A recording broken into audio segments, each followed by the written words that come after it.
And joining us now is Erin Hawley, attorney and vice president of the Center for Life and Regulatory Practice with Alliance Defending Freedom. Erin, great to be with you. Quickly, for those who may not remember, can you remind us about the important role that ADF played in the Dobbs case?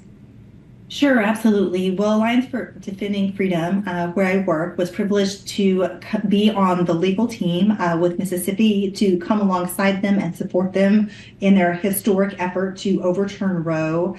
I was personally privileged to serve as co-counsel to Mississippi in the Dobbs case. And I can't tell you, Tracy, how much that means to me as a mom of three. To be able to help with that case while being a mother is truly just the project and the opportunity and privilege of a lifetime. Yeah, and that victory, though, 2 years ago, it also created some new challenges in a way. In Idaho, for instance, the Biden administration now wants to force emergency room doctors to perform abortions, something that's illegal under Idaho state law.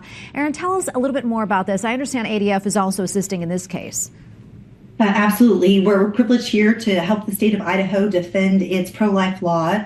And the crazy thing about this case is that the federal government is saying that a long-standing law, a bipartisan act signed by President Reagan, somehow has a hidden abortion mandate that requires emergency room doctors in Idaho to violate Idaho law and to perform abortions where they are not necessary to save the life of the mother. EMTALA is what the statute is called. It has never been interpreted this way, and we hope and expect that the Supreme Court will say that the Biden administration is wrong and this federal law does not require emergency room doctors to provide abortions. Yeah, and also, as you know, pro-life pregnancy centers are also being targeted by the government in states including New York and Massachusetts. Let's talk more about those challenges there, and what role do you think the courts will end up playing in all of this? Absolutely. Well, pregnancy care centers, as you mentioned, have been a target of numerous attacks. The Biden administration has prosecuted pro-life demonstrators, peaceful prayer warriors, and others at abortion clinics, but largely ignored the vandalism and violence at pregnancy care centers. In addition to this, we see blue state attorney generals, I'm thinking California, New York, and New Jersey, that are actively going after pregnancy care centers. And the reason they're going after pregnancy care centers is they have the audacity to speak about, some of these centers don't even provide, but to speak about something called abortion pill reversal.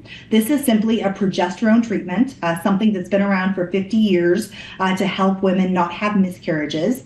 And it has been shown to, if given within 24 to 48 hours after the first abortion drug, it can help save that unborn child's life.